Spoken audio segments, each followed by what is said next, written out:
Hello dear students, good evening, जय श्री श्याम, जय माँ करणी, राधे राधे। स्वागत है डियर स्टूडेंट्स वीके एजुकेशन के इस ऑनलाइन प्लेटफॉर्म पर और आप सभी का स्वागत करता हूं मैं एक और नई क्लास में।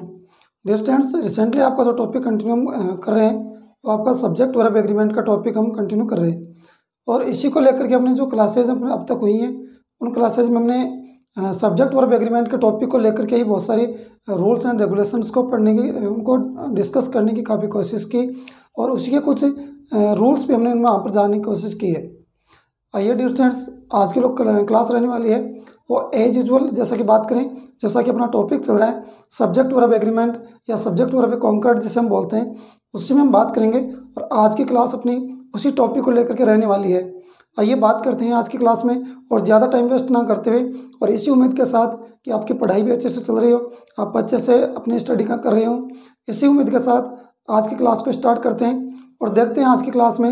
इससे पहले मैं आपको याद दिलाऊँ डियर स्टूडेंट्स कि अब तक की अपनी जो भी क्लासेज हुई हैं उनमें हमने ऑलमोस्ट 18 रूल्स जो हैं subject verb agreement rule topic को लेकर के कंप्लीट कर लिए हैं और आज अपनी जो क्लास होने वाली है वो रूल नंबर 19 से स्टार्ट हम करने वाले हैं और रूल नंबर 19 से आज की जो क्लास हम स्टार्ट करेंगे वहीं से हम बात करने वाले हैं कि और कौन कौन से रूल ऐसे हैं और कौन कौन से ऐसे फैक्ट हैं हमारे सामने जिनको लेकर के हम चर्चा करेंगे अपने क्लास में और बात करेंगे ऐसे कौन कौन से अपने रूल के अलावा अपने जो जो भी एक्सेप्शन उनमें रहने वाले हैं उन सभी की हम चर्चा करेंगे। तो आइए शुरुआत करते हैं अपनी आज की क्लास की और देखते हैं कि आज की क्लास में आपके लिए रूल नंबर 19 में क्या है। देखिए डियर स्टूडेंट्स, जैसा कि आप देख सकते हो ऑन बोर्ड कि आज हम बात करेंगे रूल नंबर 19 की।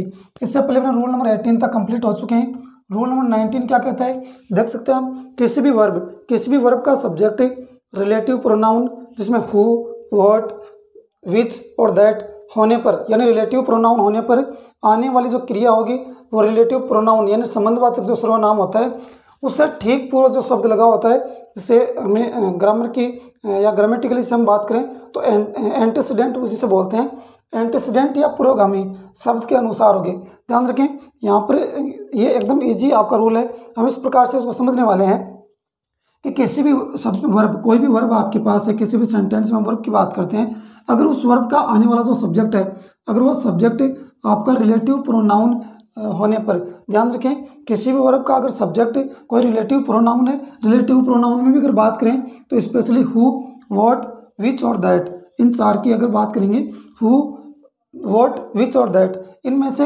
होने पर आने वाली जो क्रिया होगी, आने वाली जो वर्ब होगी वो रिलेटिव प्रोनाउन यानी संबंधवाचक जो आपके सर्वनाम होते हैं जिनको रिलेटिव प्रोनाउन बोलते हैं से ठीक पूर्व शब्द यानी उनसे ठीक पहले रिलेटिव प्रोनाउन जहाँ पर यूज किया गया है उससे ठीक पहले कौन सा वर्ड यूज किया गया है यानी उसको एंटीसीडेंट बोलते हैं या पूर्वगामी जिसे हम बोलते हैं। ध्यान रखें उसी शब्द के अनुसार वर्ब होगी। ध्यान रखें उसी शब्द के अनुसार हमारी जो वर्ब रहने वाली है। तो ध्यान रखें कोई भी रिलेटिव प्रोनाउन आपको यूज सेंटेंस में दिया गया है और उसी के अकॉर्डिंग या उसी में हमें वर्ब यूज करनी है तो ध्यान रखें रिलेटिव प्रोनाउन से जस्ट पहले कौन सी नाउन दिए या यूँ कहें कि कौन सा आपको वर्ड दिया है, कौन सा शब्द दिया है, उसी वर्ड यानी उसी एंटीसीडेंट के अकॉर्डिंग अपनी वर्ब आने वाली है, ना कि रिलेटिव प्रोनाउन के अकॉर्डिंग। आप देख सकते हैं एग्जांपल में देखें, it is you, it is you, ध्यान रखिए यहाँ पर क्या दिया है यू, जबकि अपना जो रूल कहता है कि रिलेटिव प्रोनाउन अपना सब्जेक्ट है। तो देखिए यहाँ पर बात करें हु, तो हु के अकॉर्डिंग अपनी वर्ब नहीं आने वाली क्योंकि उससे पहले क्या है, उससे पहले है यू और यू होने की वजह से यहाँ पर जो वर्ब आएगी वो यू के अकॉर्डिंग आएगी और यू के अकॉर्डिंग जो आपकी वर्ब आप देख सकते हैं, यू के अकॉर्डिंग आपने वर्ब दे रखी है वो दे रखी है आर। तो आप देख सकते हैं it is you who are responsible for this, तुम ही हो जो इस काम के लिए या इसके लिए जिम्मेदार हो, ये रिस्पॉन्सिबल हो। तो आप देख सकते हैं यहाँ पर हमारे पास सब्जेक्ट कौन है यू और यू के अकॉर्डिंग आपकी जो वर्ब आई है वो आर आई है। ध्यान रखें यहाँ पर हु के अकॉर्डिंग वर्ब नहीं है, आने वाली जो वर्ब है वो हु से पहले क्या दे रखा है यानी जो भी अपना रिलेटिव प्रोनाउन है या संबंधवाचक जो सर्वनाम है उनसे ठीक पहले आपको कौन सा शब्द दे रखा है, चाहे वो नाउन भी हो सकता है चाहे आपकी प्रोनाउन भी हो सकता है, तो उसी के अकॉर्डिंग आपकी वर्ब आने वाली है जैसे कि आप देख सकते हैं। और यहाँ पर जो यू है, जो यू आपको दे रखा है आपके संबंधवाचक या यूँ कहीं रिलेटिव प्रोनाउन से ठीक पहले जो आपको वर्ड दिया है वो काम करता है एंटीसीडेंट का। ध्यान रखें, यहाँ पर एक वर्ड यूज किया गया एंटीसीडेंट, ध्यान रखें। और एंटीसीडेंट यहाँ पर बात करें तो कौन है, फर्स्ट सेंटेंस में हमारे पास एंटीसीडेंट है, उससे पहले कौन है, यू। तो यहाँ पर एंटीसीडेंट का जो काम कर रहा है या पूर्वगामी शब्द का जो काम कर रहा है वो कर रहा है यू, और यू के अकॉर्डिंग ही आपकी जो है वर्ब यूज की गई है आर। नेक्स्ट में देखें, दिस इज द राधा, ध्यान रखें। नेक्स्ट एग्जाम्पल है this is Radha who is the captain of our team, यानी राधा है जो हमारे, राधा ही है जो हमारी टीम की क्या है, कैप्टन है या कप्तान है। तो ध्यान रखें, यहाँ पर आप एज यूजुअल देख सकते हैं ऊपर वाले एग्जाम्पल के थ्रू कि यहाँ पर जो हु है, हु के अकॉर्डिंग यहाँ पर इज का यूज नहीं किया गया है, यहाँ पर जो इज आया है वो है आपका राधा के अकॉर्डिंग। तो देख सकते हैं कि हु वहाँ पर रिलेटिव प्रोनाउन है, और हु के से पहले आपको एंटीसीडेंट दिया है, वो आपको दिया है राधा। तो राधा के अकॉर्डिंग ही आप देख सकते हैं यहाँ पर यूज किया गया इज, ना कि हु के अकॉर्डिंग। तो राधा यहाँ पर एक एंटीसीडेंट या एंटीसीडेंट जिसे पूर्वगामी शब्द बोलते हैं उसके के अकॉर्डिंग यहाँ पर यूज की गई है, और राधा के अकॉर्डिंग यहाँ पर आप देख सकते हैं यूज किया गया इज का। तो आप समझ सकते हैं कि कोई भी रिलेटिव प्रोनाउन यूज किया गया किसी सेंटेंस में, तो उस रिलेटिव प्रोनाउन के बाद आने वाली जो वर्ब है वो आपकी रिलेटिव प्रोनाउन से पहले क्या दे रखा है, या पूर्वगामी शब्द या फिर एंटीसीडेंट के अकॉर्डिंग आने वाली है। जैसे कि आप देख सकते हैं एग्जाम्पल नंबर फर्स्ट में यू के अकॉर्डिंग आ रहा है, एग्जाम्पल नंबर सेकंड में राधा के अकॉर्डिंग इज है। नेक्स्ट में देखें, नेक्स्ट में one of the issues which were discussed was raised by me, यानी कुछ इश्यू हैं जो वहाँ पर डिस्कस किए गए, और वो जो भी इश्यू डिस्कस किए गए उनमें जो है मेरे द्वारा वो इश्यूज उठाए गए, या यूँ कहेंगे मेरे द्वारा उन इश्यूज पर चर्चा की गई। तो हम देख सकते हैं यहाँ पर हमारे पास एंटीसीडेंट का काम कर रहा है, वो कर रहा है इश्यूज। यहाँ पर एंटीसीडेंट कौन है, इश्यूज। तो इश्यूज के अकॉर्डिंग ही आप देख सकते हैं यहाँ पर यूज किया गया है वर्ब का, और यहाँ पर विच के अकॉर्डिंग बात नहीं कर रहे। विच के अकॉर्डिंग अगर बात करें तो यहाँ पर वॉज भी आ सकता है और वर्ब भी आ सकता है, लेकिन हमारे पास एक डेफिनेट वर्ब जो होनी चाहिए वो इश्यूज के अकॉर्डिंग होगी, और इश्यूज के अकॉर्डिंग अगर बात करें तो आएगी वर्ब। तो ध्यान रखें यहाँ पर इश्यूज यूज किया जा रहा है वो आपका एंटीसीडेंट यानी पूर्वगामी शब्द के अकॉर्डिंग है, और इसी के अकॉर्डिंग अपनी वर्ब वो रूल के अकॉर्डिंग आप देख सकते हैं इश्यू के अकॉर्डिंग आएगी वर्ब। अगर इज है या एम या आर में से आपको यूज करना होता तो यहाँ पर आता आर। लास्ट देखें, लास्ट एग्जाम्पल क्या है, Rohit is one of the players who have, ध्यान रखिए यहाँ पर रिलेटिव प्रोनाउन है हु, और हु आपका यहाँ पर हु से पहले आपको जो वर्ब दिया है, जो वर्ड दिया है वो आपको दिया प्लेयर्स। तो प्लेयर्स यहाँ पर जो भूमिका निभा रहा है, जो रोल निभा रहा है वो आपका एंटीसीडेंट का। तो एंटीसीडेंट प्लेयर है, और प्लेयर्स के अकॉर्डिंग प्लेयर्स आपका एंटीसीडेंट है, और इसी के अकॉर्डिंग आप देख सकते हैं जो वर्ब यूज की गई है वो यूज की गई है, आप यहाँ पर देख सकते हैं हैव। हु के अकॉर्डिंग अगर बात करें तो हैज़ भी हो सकता है और हैव भी, लेकिन हु के अकॉर्डिंग ना आकर के आने वाली जो वर्ब है वो रिलेटिव प्रोनाउन से ठीक पहले वाले वर्ड के अकॉर्डिंग आएगी, और वो है प्लेयर्स। और प्लेयर्स के अकॉर्डिंग देखें तो अपने पास वर्ब है हैव। एक बार इन शॉर्ट आप दोबारा देख सकते हैं, किसी भी वर्ब का सब्जेक्ट अगर रिलेटिव प्रोनाउन है जिसमें हु, विच, वोट या दैट हो, तो आने वाली क्रिया एंटीसीडेंट जो वर्ड होता है या रिलेटिव प्रोनाउन से ठीक पहले जो अपना वर्ड होता है उसी के अकॉर्डिंग आएगी।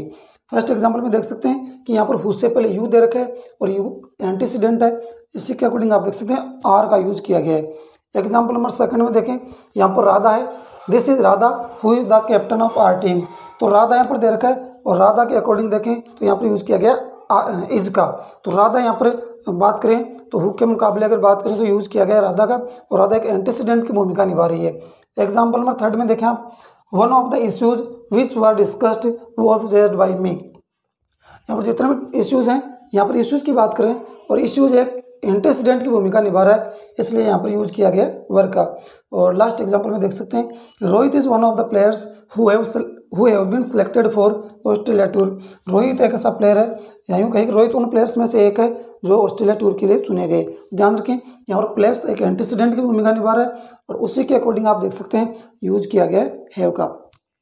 उम्मीद करता हूँ डियर स्टूडेंट्स रोल नंबर 19 आपको समझ में आ गया होगा कि किस प्रकार से रिलेटिव प्रोनाउन किसी सेंटेंस में यूज किया गया है, तो उसके बाद आने वाली जो क्रिया होगी या वर्ब होगी वो रिलेटिव प्रोनाउन से ठीक पहले दिए गए नाउन या प्रोनाउन के अकॉर्डिंग होगी।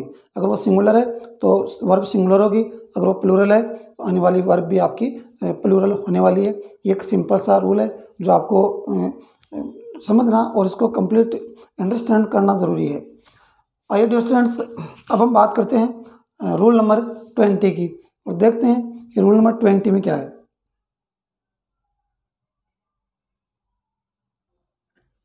आइए डियर स्टूडेंट्स, बात करते हैं रूल नंबर 20 की। देखिए, सब्जेक्ट वर्ब एग्रीमेंट में हम बात कर रहे हैं और ऑलरेडी अपने 19 रूल्स कंप्लीट हो चुके हैं। अब हम बात करेंगे रूल नंबर 20 यानी नियम नंबर 20। देखिए, गणितीय संख्याओं को जोड़ने के लिए सिंगुलर वर्ब या प्लूरल वर्ब दोनों का ही यूज है वो सही माना जाता है। ध्यान रखें, गणितीय संख्याएं ये मैथमेटिकल जो डिजिट होती हैं, जो मैथमेटिकल डिजिट हैं, मैथमेटिकल जो डिजिट हैं उनके लिए ध्यान रखें, वो उनको जोड़ना हो या फिर प्लस हो या फिर माइनस हो, उन सभी के लिए, या फिर मल्टीप्लेक्शन की बात कर सकते हैं, डिवाइड की बात कर सकते हैं। तो यहाँ पर बात कर सकते हैं गणितीय जो संख्या हैं उनको जोड़ना हो या फिर घटाना हो, या उन सभी की प्रोसेस के लिए सिंगुलर वर्ब भी आपकी सही मानी जाती है। और ध्यान रखिए, प्लूरल जो वर्ब होती है वो आपकी बहुवचन की क्रिया भी सही मानी जाती है। ध्यान रखिए, गणितीय संख्याओं की बात है, प्लूरल वर्ब या फिर सिंगुलर वर्ब, सिंगुलर या प्लूरल दोनों ही जो वर्ब है वो आपकी जो है सही मानी जाती है। ध्यान रखिए, सही माना जाता है उसको जब तक गणितीय या मैथमेटिकल डिजिट की बात है, चाहे उनकी काउंटिंग करनी हो, चाहे उनको माइनस करना हो, चाहे उनका मल्टीप्लेक्शन हो यानी गुणा करना हो, या फिर डिवाइड उनका करना हो। तो ध्यान रखिए, एग्जाम्पल में आप देख सकते हैं किस प्रकार से सिंगुलर और प्लूरल वर्ब दोनों ही यहाँ पर सही है। 5 and 5 मेक या मैक्स, यहाँ पर दोनों का जिक्र किया है। ध्यान रखें, मैं 5 and 5 मेक या मैक्स 10, यानी 5 और 5 10 होते हैं या 10 बनते हैं। ध्यान रखें, मेक भी सही है और दी गई आपकी वर्ब मेक और मेक्स दोनों सही है। ध्यान रखें, दोनों ही आपके सही मानी जाती है ग्रामेटिकली। एग्जाम्पल सेकंड में देखें, 3 - 1 इज या आर दोनों आपके सही हैं। 2, ध्यान रखें, 3 - 1 यानी 3 में से अगर 1 को माइनस करें तो हमें कितने मिलते हैं या कितने होते हैं, 2। तो ध्यान रखें, यहाँ पर यूज किया गया इज का और आर का, जो कि as a singular verb is है और एज ए प्लूरल वर्ब यहाँ पर यूज किया गया आर का। तो दोनों की दोनों आपकी जो ग्रामेटिकली सही मानी जाती है। ध्यान रखें स्टूडेंट्स। नेक्स्ट में देखें 2 + 5, यहाँ पर देखें 2 + 5 इज या आर 7, यानी 2 + 5 2 + 5 2 + 5, ध्यान रखें 2 + 5 या 2 + 5, यहाँ पर देखिए 2 और 5 कितने हो रहे हैं, 7 हो रहे हैं, 7 हो रहे हैं। तो ध्यान रखें, इज और आर दोनों ही आपको यहाँ पर ऑप्शनल में दे रखे हैं और ऑप्शन में दोनों दे रखे तो दोनों के दोनों आपके जो हैं ध्यान रखें डियर स्टूडेंट्स सही माने जाते हैं ग्रामेटिकली। और अगर दोनों में से अगर आपको किसी एक को ध्यान रखें, दोनों में से किसी एक को आपको चूज करना हो तो वहाँ पर आपकी जो है वर्ब जो होगी वो आपकी सिंगुलर वर्ब होगी। ध्यान रखें, यूज दोनों का ही सही माना जाता है, लेकिन अगर दोनों में से भी अगर किसी एक को चूज करना हो तो वो आपकी जो है वर्ब सिंगुलर वर्ब को सही माना जाएगा। बाकी दोनों ग्रामेटिकली सही है। और एग्जांपल लास्ट देखें, 2 + 3 2 और 2 + 3 कितने हो रहे हैं, 5 हो रहे हैं। तो ध्यान रखें, इज और आर दोनों के दोनों सही माने गए हैं। ध्यान रखें, फर्स्ट एग्जांपल में देख सकते हैं 5 and 5 मेक या मैक्स 10, दोनों मेक और मैक्स नेक्स्ट में देखें दोनों सही है। और उसके बाद में देखें सेकंड एग्जांपल 3 - 1 देखें इज R2, यानी 3 में से माइनस करना है एक को तो 2 मिल रहे हैं। तो इज या आर दोनों आपको यहाँ पर सही माने गए हैं। 2 + 5 2 और 4 को अब जोड़ना है, 2 और 5 को जोड़ना है। तो ध्यान रखें, इज या आर दोनों दे रखे हैं, 7 होता है, इज और आर दोनों आपके सही हैं। और लास्ट में 2 + 3 यानी 2 और 3 को आपको ऐड करना है, तो इज या आर दोनों दे रखे हैं, 5 होते हैं, दोनों आपके एक सही हैं। ध्यान रखें डियर स्टूडेंट्स, यहाँ पर एक चीज़ ध्यान रखें कि दोनों अगर ऑप्शन में दे रखे हैं यानी सिंगुलर वर्ब भी आपको दे रखी है और प्लूरल वर्ब भी आपको दे रखी है। तो ध्यान रखें, ऐसी सिचुएशन में आपके लिए जो सही आंसर होगा वो ध्यान रखें अपना सही आंसर सिंगुलर वर्ब होगा। ध्यान रखें, प्लूरल वर्ब और सिंगुलर वर्ब दोनों दे रखे हैं तो, जबकि नॉर्मली दोनों ही आपकी सही मानी जाती हैं। रूल नंबर 21 देखें, नन ऑफ, ध्यान रखें नन ऑफ के साथ आपकी जो वर्ब आएगी वो आपकी सिंगुलर वर्ब आएगी, जबकि नन अकेला जो नन आता है उसके साथ जो वर्ब आएगी आपकी प्लूरल वर्ब आएगी। ध्यान रखें, नन ऑफ के साथ में ध्यान रखें काउंटेबल प्लूरल आपकी नाउन जोड़ने वाली है। नन ऑफ के साथ में जो नाउन जुड़ेगी वो आपकी काउंटेबल प्लूरल नाउन जुड़ेगी। तो नाउन जरूर प्लूरल आपकी जुड़ने वाली है या आपका सब्जेक्ट प्लूरल जुड़ेगा, लेकिन आने वाली जो वर्ब होगी वो आपकी सिंगुलर वर्ब होगी। जबकि अकेला नन अगर एक एज ए सब्जेक्ट यूज होता है, ध्यान रखें अकेला नन अगर एज ए सब्जेक्ट यूज होता है तो वहाँ पर आपकी जो वर्ब होगी वो आपकी प्लूरल फॉर्म में आने वाली है। ये एक नॉर्मल सा आपका जनरल सा रूल है। एग्जांपल में देखें नन ऑफ द बॉयज़, मैंने अभी बताया आपको कि नन ऑफ के बाद में जो आपकी नाउन जुड़ेगी या प्रोनाउन होगा वो आपका प्लूरल फॉर्म में होगा। तो यहाँ पर देख सकते हैं बॉयज़, तो आने वाली जो वर्ब होगी वो आपकी बॉयज़ के अकॉर्डिंग ना करके वो आपकी नन ऑफ के अकॉर्डिंग आएगी। और ध्यान रखें नन ऑफ के अकॉर्डिंग बात करें तो यहाँ पर इज आपका जो वर्ब आपका सिंगुलर फॉर्म में है, और ये आप बात करें सिंगुलर वर्ब आएगी तो आपका सही है, ये आपका सही है। नेक्स्ट में देखें नन ऑफ द बुक्स, यहाँ पर फिर से आपको नन ऑफ के बाद में प्लूरल फॉर्म दे रखी है आपकी countable noun. None of the books was interesting, यानी बुक्स में से कोई भी इंटरेस्टिंग नहीं थी। ध्यान रखें बुक्स में से कोई भी बुक जो थी इंटरेस्टिंग नहीं थी, तो ध्यान रखें यहाँ पर नन ऑफ के अकॉर्डिंग यूज किया गया वाज का। इसके फर्स्ट वन में देखें none of the boys is absent, लड़कों में कोई भी अब्सेंट नहीं था। तो ध्यान रखें लास्ट वन की बात करें I have bought many apples, मैंने बहुत सारे एप्पल्स खरीदे, बट नन वर फ्रेश, ध्यान रखें अकेला नन आया, नन ऑफ नहीं आया, अकेला नन आया। एज ए सब्जेक्ट, ध्यान रखें नन के बाद में वर्ब दे रखी है वर्ब, तो ध्यान रखें नन यहाँ पर एज ए सब्जेक्ट यहाँ पर ट्रीट किया जा रहा है। तो यहाँ पर देखिए नन के बाद जो आपको वर्ब दे रखी है वो आपको प्लूरल फॉर्म में वर्ड दे रखी है। तो आप जनरली इस प्रकार से इनको याद रखें, अगर अकेला नन आता है या नन ऑफ आता है, अकेला नन आता है तो ध्यान रखें नन ऑफ के साथ जो वर्ब आएगी आपकी सिंगुलर आपकी वर्ब आएगी, जबकि नन के साथ जो आपकी वर्ब आएगी वो आपकी प्लूरल वर्ब आने वाली है। ये ध्यान रखें अकेला नन आपका सिंगुलर वर्ब लेकर आएगा, अकेला नन आपका प्लूरल वर्ब लेकर आएगा, और नन ऑफ आपका सिंगुलर वर्ब लेकर आने वाला है। ये जनरल सी थ्योरी है डियर स्टूडेंट्स।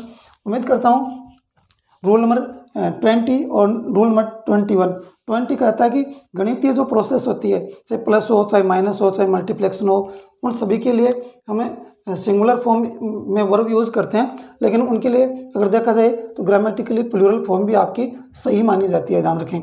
और रूल नंबर 21 कहता है कि नन ऑफ के साथ जो वर्ब आएगी वो सिंगुलर वर्ब होगी, जबकि अकेला नन अगर आप किसी सेंटेंस में एज ए सब्जेक्ट यूज किया गया है तो वहाँ पर आने वाली वर्ब आपकी जो है प्लूरल फॉर्म में होने वाली है। उम्मीद करता हूँ डियर स्टूडेंट्स समझ में आ गए होंगे रूल नंबर 20 और 21। आइए अब हम बात करेंगे रूल नंबर 22 की, कि रूल नंबर 22 में आपके लिए क्या कुछ है, जहाँ पर हम किस प्रकार की वर्ब यूज करने वाले हैं। आइए डियर स्टूडेंट्स अब हम बात करते हैं रूल नंबर 22 की, क्योंकि इससे पहले अपने जो भी सब्जेक्ट वर्ब एग्रीमेंट को लेकर के ऑलरेडी 21 नियम यानी 21 रूल्स कंप्लीट हो चुके हैं, और अब हम बात करेंगे ऑन प्रोग्रेस रूल नंबर 22 की।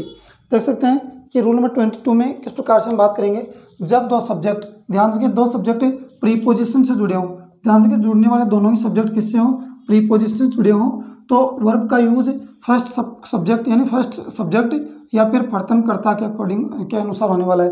ध्यान रखें इन शॉर्ट आप ऐसे समझ सकते हैं कि दो नाउन या दो प्रोनाउन, ध्यान रखें अगर किसी प्रीपोजिशन के साथ कनेक्टेड हैं तो आने वाली जो वर्ब होगी वो फर्स्ट सब्जेक्ट या फर्स्ट नाउन या प्रोनाउन के अकॉर्डिंग होगी, ये आप ध्यान रखें।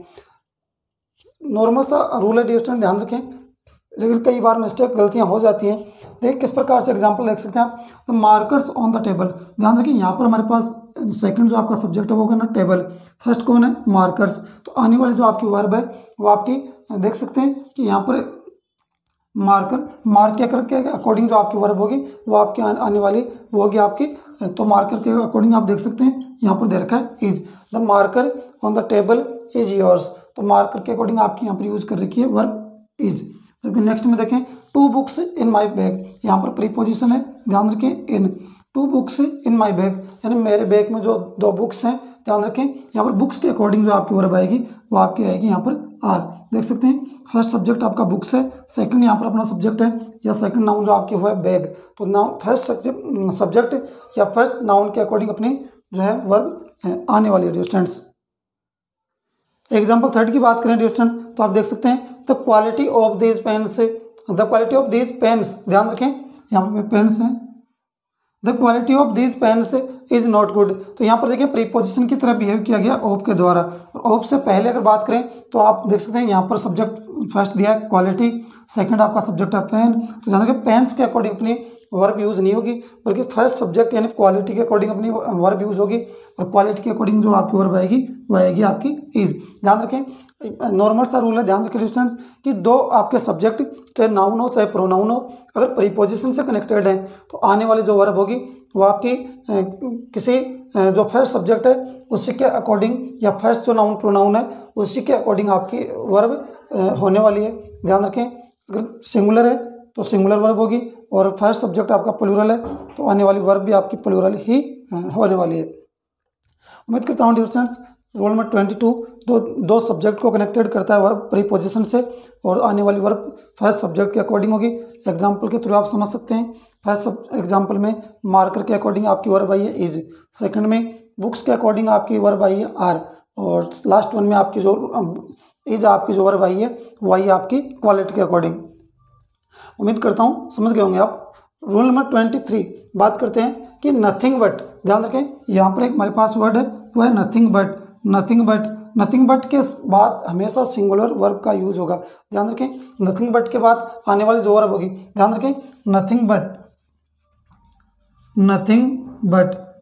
बट के साथ जो आपकी नाउन जुड़ेगी, ध्यान रखें वो हमेशा प्लूरल होगी, और जुड़ने वाली जो नाउन होगी वो हमेशा प्लूरल फॉर्म में होगी, लेकिन जो वर्ब आएगी ध्यान रखें वर्ब हमेशा सिंगुलर आएगी। ये थोड़ा सा इसमें चेंज है, ध्यान रखना डियर स्टूडेंट्स।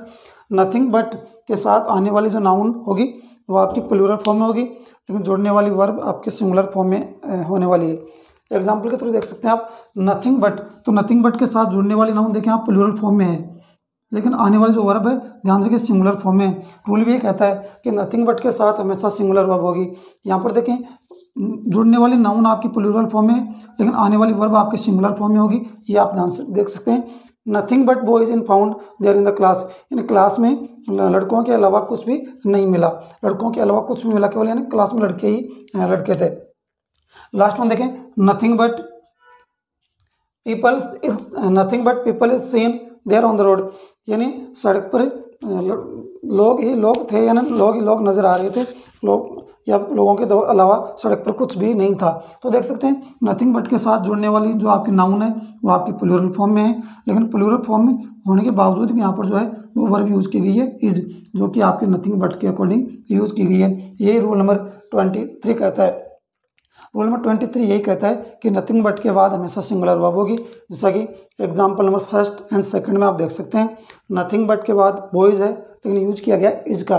सेकंड में देखें नथिंग बट के बाद पीपल है, लेकिन प्लूरल फॉर्म में होने के बावजूद भी जो वर्ब है वो सिंगुलर फॉर्म में इज यूज की गई है। उम्मीद करता हूँ डियर स्टूडेंट्स कि रूल नंबर 22 और रूल नंबर 23 आप अच्छे से समझ गए होंगे किस प्रकार से।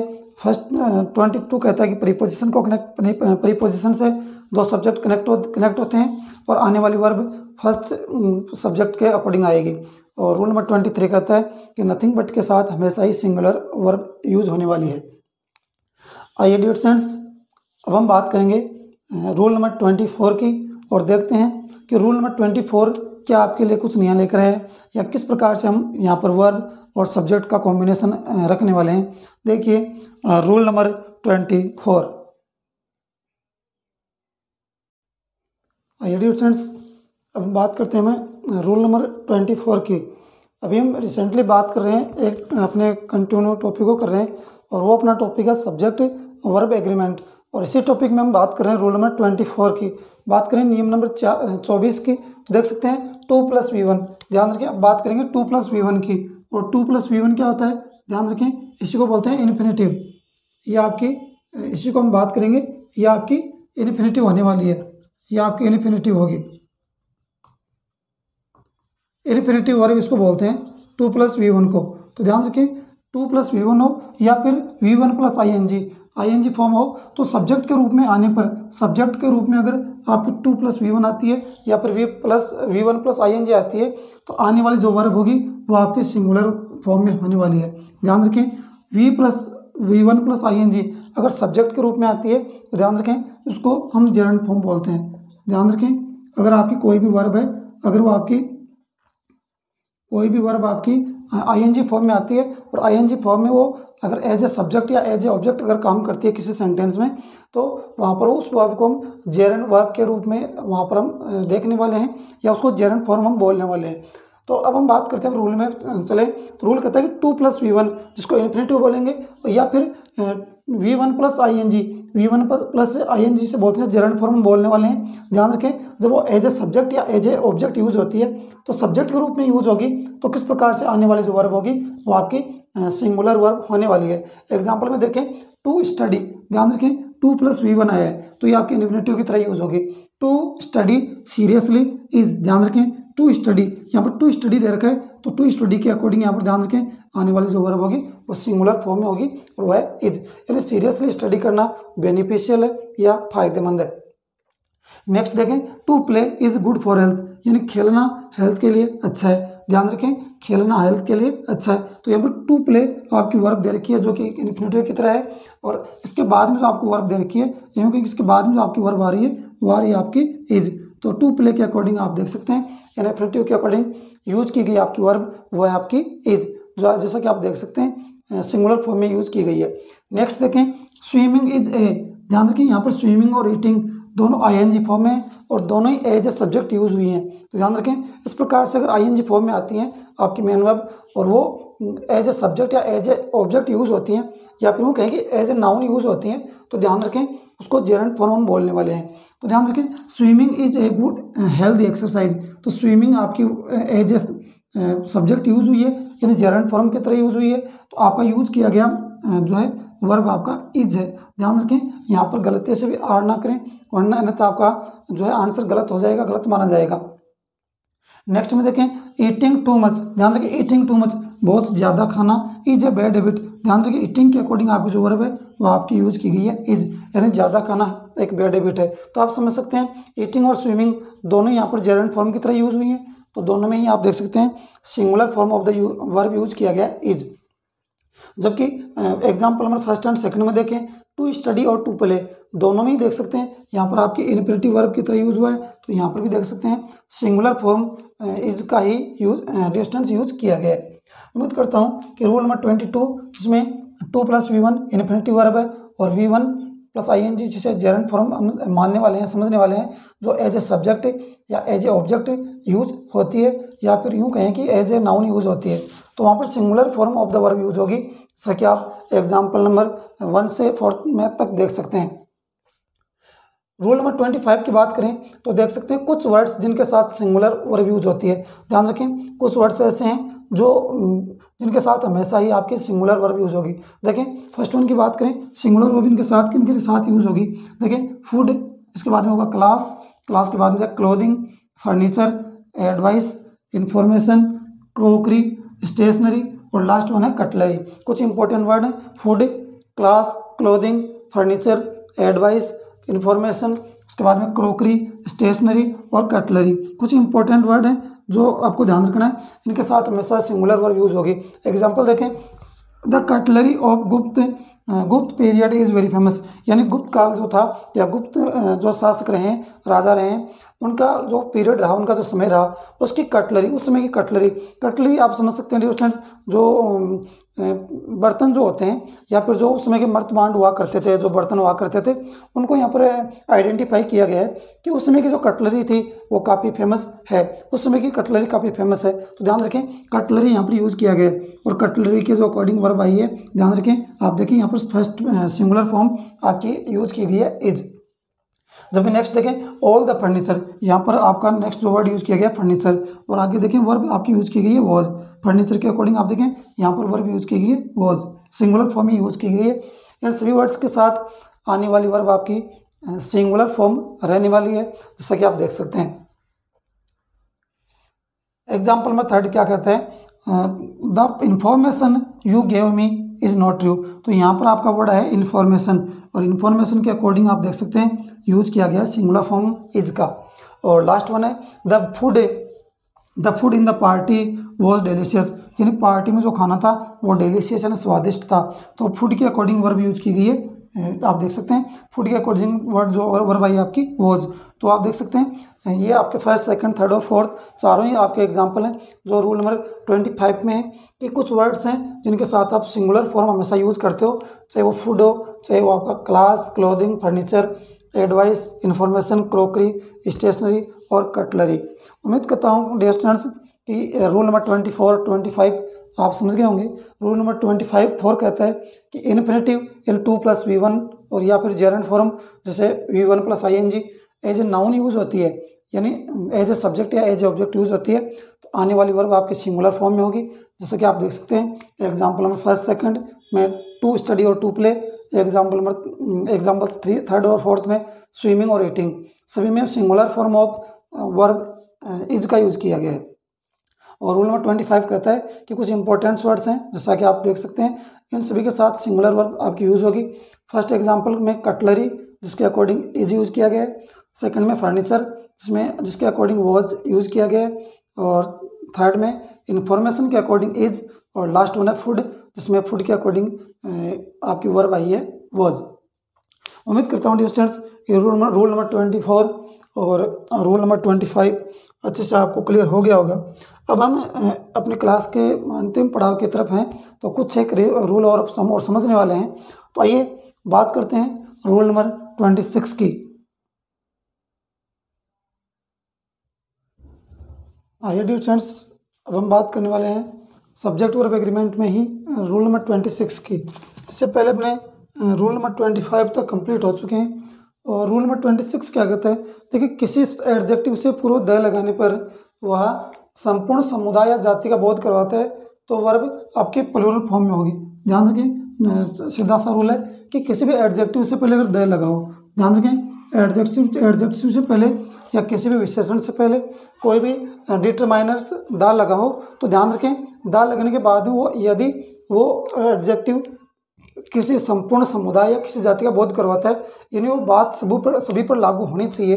तो ध्यान रखें इस प्रकार से अगर कोई हमारे पास एडजेक्टिव यूज किया जाता है और वो ट्रीट करता है तो आने वाली वर्ब आपकी प्लूरल फॉर्म में होगी। एग्जांपल देखें, द माइजर या miser are open and happy, miser होते हैं कंजूस, तो माइजर यहाँ पर माइजर क्या है एडजेक्टिव की तरह है, माइजर यहाँ पर एडजेक्टिव है। तो ध्यान रखें एडजेक्टिव के बाद से पहले क्या लगा हुआ है द, तो द लगने के बाद में कि सभी माइजर्स जो होते हैं, जो कंजूस लोग होते हैं, वो माइजर क्या होते हैं नॉर्मली वो क्या होते हैं वो अनहैप्पी होते हैं। ध्यान रखें नॉर्मली देख सकते हैं ओपन वो क्या होते हैं अनहैप्पी होते हैं। तो ध्यान रखें यहाँ पर सभी की बात की जा रही है, तो सभी की ये बात सभी पर लागू हो रही है, तो माइजर के अकॉर्डिंग आपकी जो वर्ब है देखिए प्लूरल फॉर्म में होगी। ध्यान रखें प्लूरल फॉर्म में होने वाली है, तो माइजर के बाद में वर्ब देखिए वो आपकी आर है। ध्यान रखें प्लूरल फॉर्म में होने वाली है अगर किसी एडजेक्टिव से पहले आर्टिकल द लगा हो और वो कंप्लीट जाति का बोध करवाता हो। तो सेकंड में देखें the old are generally weak, कमजोर या बूढ़े जो लोग होते हैं वो क्या होते हैं जनरली कमजोर होते हैं। ध्यान रखें तो यहाँ पर देखिए द ओल्ड आपकी एडजेक्टिव है ओल्ड से पहले द लगा है, तो आप देख सकते हैं यहाँ पर यूज किया गया है आर का। ओल्ड से पहले द लगने की वजह से संपूर्ण जाति का, संपूर्ण ग्रुप का बोध करवा रहा है, संपूर्ण समुदाय का बोध करवा रहा है, इसलिए यूज किया गया है डियर स्टूडेंट्स आर का। और लास्ट में देखें द पुअर आर मिजरेबल, यहाँ पर पुअर आपका एडजेक्टिव है, इसके साथ यूज किया गया है द का, तो आप समझ सकते हैं पुअर के बाद में जो आने वाले जो वर्ब है वो देख सकते हैं यूज किया गया है डियर स्टूडेंट्स आर का। इसके बाद में हम बात करेंगे रूल नंबर 27 की। उसके बाद में अगर बात करें रूल नंबर 27 की, तो 27 रूल नंबर क्या कहता है कि कुछ वर्ड्स जिसमें देखें glasses, shoes, pants, scissors, shorts, binoculars, scales, tongs या टोंग्स से बोलते हैं, स्पेक्टेकल्स और ट्राउजर्स, कुछ इंपॉर्टेंट वर्ड्स हैं जिनके साथ प्लूरल वर्ब आपकी यूज होने वाली है। ध्यान रखें कुछ इंपॉर्टेंट वर्ड्स उनके साथ जिनमें glasses, shoes, pants, scissors, shorts, binoculars, scales, tongs, spectacles और ट्राउजर्स, इन सभी वर्ड्स के साथ आने वाली जो वर्ब होगी वो आपकी प्लूरल फॉर्म में होने वाली है या फिर बहुवचन की क्रिया होने वाली है। देखिए एग्जांपल में माई शूज आर एक्सपेंसिव, यानी मेरे जो शूज़ हैं वो कैसे हैं एक्सपेंसिव हैं, महंगे हैं। तो शूज़ के अकॉर्डिंग जो वर्ब है वो आपकी देख सकते हैं यहाँ पर आर यूज की गई है प्लूरल फॉर्म में। नेक्स्ट में देखें these scissors are too big, यानी ये जो सीजर्स हैं या जो सीजर्स कैंची होती है, तो ये जो कैंची है या सीजर्स है वो क्या है बिग है, यानी टू बिग है, बहुत बड़ी हैं। तो ध्यान रखें सीजर्स के अकॉर्डिंग यूज किया गया है plural form of the verb are का। उसके बाद में देखें योर ट्राउजर आर डर्टी, यानी आपके जो ट्राउजर्स हैं वो क्या हैं, डर्टी हैं, गंदे हैं। आपके ट्राउजर्स गंदे हैं या डर्टी हैं। तो यहाँ के ट्राउजर्स के अकॉर्डिंग जो वर्ब है वो आपकी आर यूज की गई है। और उसके बाद में देखें my glasses have been lost stolen, मेरे ग्लासेज यानी मेरे जो ग्लासेज हैं या जो चश्मा है वो क्या हो गया है, वो हैव बीन लॉस्ट यानी वो स्टोलन यानी वो चोरी हो गया है। ध्यान रखें तो यहाँ पर ग्लासेज के अकॉर्डिंग यूज किया गया है हैव का। तो आप देखें चारों के चारों आपके जो एग्जाम्पल हैं उनमें आपने देख सकते हैं यूज किया गया है plural form of the verb, या तो आर का या फिर हैव का। फिर यहाँ पर आप देख सकते हैं ए पेयर ऑफ पैंट्स, यहाँ पर देखें ए पेयर ऑफ पैंट्स और यहाँ पर है द पेयर, यहाँ पर ए पेयर और द पेयर। ध्यान रखें आप इसको इस प्रकार से समझने वाले हैं कि अगर यही वर्ड्स, ध्यान रखें ये जितने भी वर्ड्स यहाँ पर आप देख सकते हैं, अगर ये glasses, shoes, pants, scissors, shorts, binoculars, scales, tongs, spectacles और ट्राउजर्स, अगर ये वर्ड अगर नॉर्मली यूज किए जाते हैं तो ध्यान रखें वहाँ आने वाली वर्ब आपकी प्लूरल फॉर्म में होने वाली है। लेकिन अगर इनसे पहले एक सर्टेन वर्ड यूज कर दिया जाए, ध्यान रखें जिस प्रकार से अगर बात करें तो यहाँ पर आप देखें ए पेयर ऑफ, यहाँ पर देखें ए पेयर ऑफ, उसके बाद में आप देख सकते हैं द पेयर ऑफ, फिर है दिस पेयर ऑफ और लास्ट वन है दैट पेयर ऑफ, यानी a pair of, the pair of, this pair of और दैट पेयर ऑफ। इस प्रकार से अगर इन शॉर्ट अगर मैं कहूँ कि पेयर शब्द यानी पेयर आपका जो वर्ड है अगर वो प्रीपोजिशन के साथ आपका जोड़ दिया जाता है, प्रीपोजिशन के साथ यहाँ पर देख सकते हैं ऐड किया गया है, और उसके बाद में अगर ये वर्ड्स आपके यूज किए जाते हैं तो ध्यान रखें आने वाली जो वर्ब होगी वो आपकी सिंगुलर फॉर्म में होगी। ध्यान रखें आने वाली जो वर्ब होगी सिंगुलर फॉर्म में होगी। लेकिन कंडीशन ये है कि यहाँ पर ए पेयर या the pair, a pair of या द पेयर या फिर दिस पेयर या दैट पेयर अगर प्रीपोजिशन ऑफ के साथ जोड़ दिए जाएं तो आने वाली जो वर्ब होगी वो आपके सिंगुलर फॉर्म में होगी।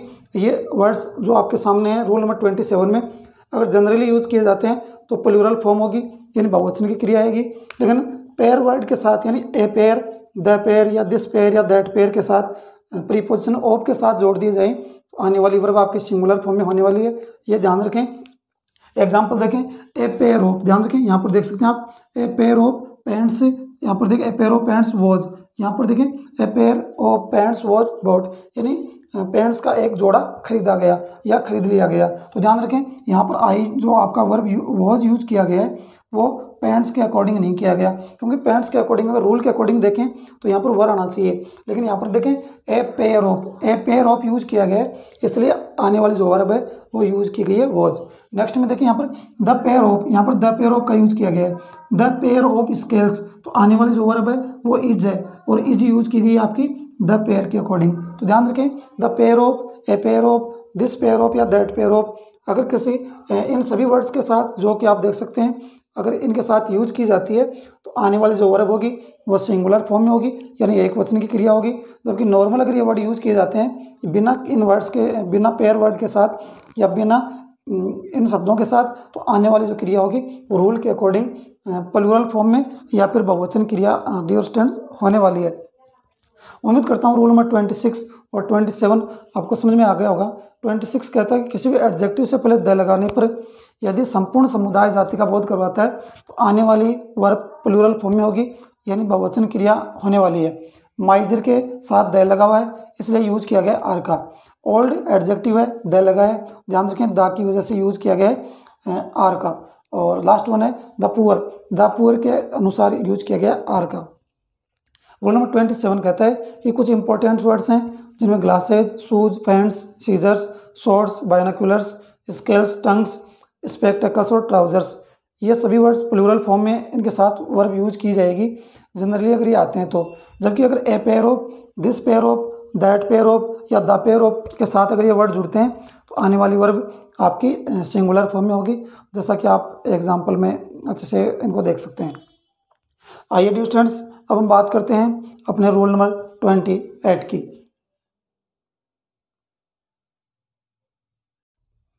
रूल नंबर 28 की बात करें डियर स्टूडेंट, रूल नंबर 28 ये कहता है कि हेयर यानी हेयर जिसका अर्थ बाल होता है शब्द के साथ सिंगुलर वर्ब और प्लूरल वर्ब दोनों ही वर्ब यूज होती हैं। ध्यान रखें हेयर जो आपका वर्ड है इसके साथ सिंगुलर वर्ब भी यूज हो सकती है और उसके साथ प्लूरल वर्ब भी यूज हो सकती है। ध्यान रखें वो किस प्रकार से यूज होगी। एग्जाम्पल देखें, हीज हेयर इज़ वाइट, जबकि नेक्स्ट है there is a hair in the cup of tea. ध्यान रखिए यहाँ पर जो आपकी बोल सकते हैं, यहाँ पर जो आपका वर्ड हेयर यूज किया गया है वो आपका एक बोल सकते हैं कि काउंटेबल फॉर्म में, या यूँ कहें कि एक विशेष इंपॉर्टेंस ऑफ द नाउन वो यूज किया गया है। तो ध्यान रखें हीज हेयर इज़ वाइट, यहाँ पर देखें यहाँ पर एक नॉर्मली एक हेयर की बात हुई है या कुछ एक हेयर की बात हुई है। ध्यान रखें हीज हेयर इज़ वाइट, तो यहाँ पर जब बात करें नॉर्मली आप इस प्रकार से इसको समझ सकते हैं, जब हेयर शब्द आपका अनकाउंटेबल कंडीशन में हो।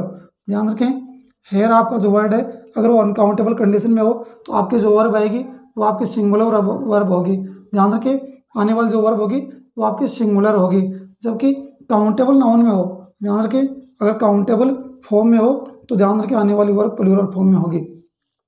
जितने भी आपके यहाँ पर हेयर वर्ड को लेकर के जितने भी कन्फ्यूजन है, ध्यान रखें अगर अनकाउंटेबल नाउन में फॉर्म में दे रखा है तो ध्यान रखें यहाँ पर सिंगुलर वर्ब होगी, जबकि काउंटेबल नाउन में काउंटेबल फॉर्म में अगर वो यूज किया जाता है तो ध्यान रखें आने वाली वर्ब प्लूरल फॉर्म में होगी। देख सकते हैं किस प्रकार से एग्जाम्पल आप देखें कि किस प्रकार से इनको हम यूज करने वाले हैं। तो ध्यान रखें अनकाउंटेबल नाउन के रूप में आ रही है तो सिंगुलर फॉर्म में हो सकती है, लेकिन ध्यान रखें किसी ग्रुप का इंडिकेट करेगी। ध्यान रखें यहाँ पर जो आपका हेयर शब्द है वो काउंटेबल हो चाहे अनकाउंटेबल नाउन दोनों में ही हो, ध्यान रखें एक ग्रुप को इंडिकेट करेगा और ग्रुप को इंडिकेट करने की कंडीशन में आप अनकाउंटेबल के साथ प्लूरल सिंगुलर फॉर्म यूज़ करेंगे। जब काउंटेबल फॉर्म में हो तो ध्यान रखें इनके साथ आप प्लूरल फॉर्म भी यूज़ कर सकते हैं या फिर सिंगुलर फॉर्म भी यूज़ कर सकते हैं, दोनों ही कंडीशन में ये सही है। हीज हेयर इज़ वाइट, उसके बाल सफ़ेद हैं, तो ध्यान रखें यहाँ पर प्लूरल फॉर्म की तरह आप देख सकते हैं, लेकिन आने वाली जो वर्ब होगी वो आपकी हेयर के अकॉर्डिंग इज होगी, जैसे कि सही है। There is a hair in the cup of tea, यानी चाय के कप में एक देख सकते हैं कि बाल है, तो यहाँ पर हेयर के अकॉर्डिंग आपकी वर्ब यूज की गई है इज। और लास्ट वन देखें many of her hairs, many of her hairs यानी उसके बहुत सारे बाल क्या हैं, आर हैं ब्राउन। तो यहाँ पर देख सकते हैं आप यहाँ पर बहुत सारे बालों की बात हुई है, तो देख सकते हैं ग्रुप ऑफ द स्टेज यहाँ पर बात करेंगे तो यहाँ पर यूज किया गया है आर का। इन शॉर्ट आप समझ सकते हैं कि हेयर जो आपका वर्ड है उसके साथ आने वाली जो वर्ब है वो सिंगुलर फॉर्म में भी हो सकती है और प्लूरल फॉर्म में भी हो सकती है, दोनों ही रूप में उनके साथ वर्ब यूज की जाती है आपकी प्लूरल फॉर्म या सिंगुलर फॉर्म में वर्ड हेयर के लिए। यहाँ पर आप देख सकते हैं सिंगुलर फॉर्म में आपका अकाउंटेबल फॉर्म में अनकाउंटेबल फॉर्म में देख सकते हैं कि यहाँ पर हेयर या हेयर यूज किया गया है, जबकि यहाँ पर आप देख सकते हैं हेयर्स यूज किया गया है। तो इसी के अकॉर्डिंग अपनी वर्ब का जो है डिटर्मिनेशन होता है या उसका निर्धारण होता है। यहाँ पर एक नोट आपके लिए कि कुछ कलेक्टिव नाउन, कुछ आपकी समूह बोधक संज्ञाएं होती हैं, जैसा कि रूल मैंने ऑलरेडी कंप्लीट करवा दिया है डियर स्टूडेंट्स प्रीवियस क्लास में, या इससे पीछे की जो भी क्लासेज हुई हैं वहाँ पर रूल मैंने कंप्लीट करवाया है, लेकिन फिर भी आपको ये चीज़ याद दिलाना है कि कुछ कलेक्टिव नाउन्स होती हैं, जैसे ऑडियंस होती है, कमेटी, जूरी, फैमिली, पब्लिक, इसके अलावा crowd, team, army, company, council, staff और गवर्नमेंट। ये कुछ इंपॉर्टेंट वर्ड्स हैं, इनके साथ सिंगुलर वर्ब भी यूज हो सकती है और प्लूरल वर्ब भी यूज हो सकती है। ध्यान रखें सिंगुलर फॉर्म और plural form of the verb दोनों यूज हो सकती हैं। वो डिपेंड करता है कि अगर पूरे समूह का यानी पूरे कलेक्टिव नाउन अगर पूरे कलेक्शन के रूप में या ग्रुप के रूप में आती है या एक समूह का बोध करवाती है तो वर्ब आपके सिंगुलर फॉर्म में होगी। अगर वो समूह का बोध ना करवा करके किसी ग्रुप का बोध ना करवा करके अलग अलग सदस्यों को इंपॉर्टेंस देती है या अलग अलग सदस्यों को इस ग्रुप के सभी सदस्यों को अलग अलग महत्व देती है तो आने वाली जो वर्ब होगी वो प्लूरल फॉर्म में होगी। ये रूल मैंने ऑलरेडी डियर स्टूडेंट्स कंप्लीट करवा दिया है। आइए बात करते हैं अपने सब्जेक्ट वर्ब एग्रीमेंट के रूल नंबर 29 की, जो कि इसी टॉपिक का डियर स्टूडेंट्स अपना अंतिम और लास्ट रूल रहने वाला है। आइए बात करते हैं रूल नंबर 29 की।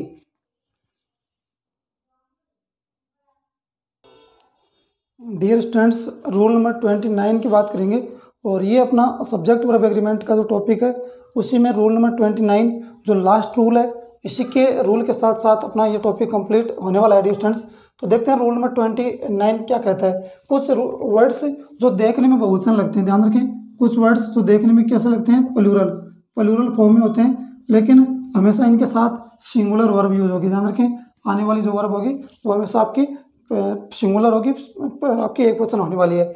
वर्ड्स देखने में प्लूरल लगेंगे लेकिन इनडायरेक्टली अगर देखा जाए तो आपके वर्ड सिंगुलर फॉर्म में ही होते हैं। ध्यान रखें ये कुछ इंपॉर्टेंट वर्ड्स हैं जिनके साथ एस, ई एस या आई एस ऐड किया है, और ये आपको generally plural form of the verb, plural form of the noun आपको यहाँ पर देखने को मिल रहे हैं, लेकिन वो नॉर्मली ट्रीट किए जाते हैं सिंगुलर फॉर्म की तरह। ध्यान रखें, डिजीज़ कुछ इंपॉर्टेंट बीमारियां हैं जो अब जिनके साथ एस, ई एस यूज किया गया है, जिनके साथ सिंगुलर फॉर्म यूज होती है। देखिए कौन कौन सी है। मम्स, मम्स के बाद में रिकेट्स, मीजल्स, रेबीज और डायबिटीज़। ध्यान रखें, मम्स, रिकेट्स, मीजल्स, रेबीज और डायबिटीज़ कुछ इंपॉर्टेंट आपकी डिजीज़ है, बीमारियां हैं जो देखने में प्लूरल लगती हैं, लेकिन आने वाली वर्ब आपकी इनके साथ सिंगुलर होगी। कुछ सब्जेक्ट हैं, सब्जेक्ट में देखें मैथमेटिक्स, फिजिक्स, सिविक्स, पॉलिटिक्स और इकोनॉमिक्स। कुछ इंपॉर्टेंट सब्जेक्ट भी हैं जिनमें मैथमेटिक्स, फिजिक्स, सिविक्स, पॉलिटिक्स और इकोनॉमिक्स, इनके साथ में एस या एस यूज किया गया है, लेकिन इनके साथ आने वाली जो वर्ब होगी वो आपकी सिंगुलर फॉर्म में होने वाली है। उसके बाद में देखें बिलियर्ड्स। बिलियर्ड्स आपका ये क्या है, स्पोर्ट्स है, एक गेम है, इसमें बिलियर्ड्स है, जिम्नास्टिक है और एथलेटिक्स है। बिलियर्ड्स, जिम्नास्टिक्स और एथलेटिक्स, ये तीनों ही गेम है, स्पोर्ट्स हैं, जिनके साथ आने वाली जो वर्ब है वो आपकी सिंगुलर फॉर्म में होगी। इनके अलावा कुछ वर्ड्स और हैं जो आपके सिंगुलर वर्ब लेकर के आते हैं, जो देखने में प्लूरल लगते हैं, लेकिन आने वाली वर्ब सिंगुलर होगी। देखें न्यूज, इसके बाद में innings, means, Athens, the United states, the United Nations और वेजेज। ये कुछ इंपॉर्टेंट वर्ड्स हैं जो आपको singular form of the noun use करवाते हैं। देखें mathematics is not my favourite subject. Mathematics का एक सब्जेक्ट का नाम है, तो इनके साथ जो वर्ब यूज की गई है वो आपकी इज यूज की गई है। नेक्स्ट में देखें billiards is a modern game. Billiards एक गेम का नाम है, स्पोर्ट्स का नाम है, और उसके साथ आप देख सकते हैं सिंगुलर फॉर्म यूज इज का यूज किया गया है। नेक्स्ट में देखें द न्यूज़, यहाँ पर न्यूज़ का यूज किया गया है और न्यूज़ आपकी यहाँ पर प्रयोग की गई है, तो न्यूज़ के अकॉर्डिंग देखें यहाँ पर आने वाली वर्ब सिंगुलर है। न्यूज़ के साथ आप देख सकते हैं singular form of the verb is का यूज किया गया है। और लास्ट वन देखें दिस इनिंग्स इज मार्वेलस, यानी ये जो इनिंग वो क्या है, मार्वेलस है, यानी शानदार है, गजब है। तो इनिंग्स आपका वर्ड है, न्यूज़ आपका वर्ड है, अदर सारे जितने भी आप वर्ड्स देख रहे हैं यहाँ पर ऑन बोर्ड, तो सभी के सभी देखने में कहीं ना कहीं वो प्लूरिटी लेकर के आते हैं या बहुवचन देखने को मिलते हैं, लेकिन आने वाली जो वर्ब है वो आपके सिंगुलर फॉर्म में होने वाली है। ध्यान रखिए स्टूडेंट्स, इनमें अपने एक पास एक वर्ड और है, ध्यान रखिए वेजेज। ये वेजेज आपका singular form of the verb use करवाता है, सिंगुलर फॉर्म इसके साथ यूज होती है। लेकिन अगर हम बात करें मॉडर्न ग्रामर की, आधुनिक व्याकरण की बात करें, मॉडर्न ग्रामर की बात करें, तो वेजेज के साथ plural form of the verb भी यूज होती है। ध्यान रखें, यानी सिंगुलर फॉर्म और प्लूरल फॉर्म दोनों ही इसके साथ यूज की जाती हैं, दोनों ही सही मानी जाती हैं। तो डियर स्टूडेंट्स, ये थी अपने सब्जेक्ट वर्ब एग्रीमेंट के टॉपिक को लेकर के कुछ टोटल 29 रूल्स जो हमने ऑलरेडी एट लास्ट कंप्लीट कर लिए हैं।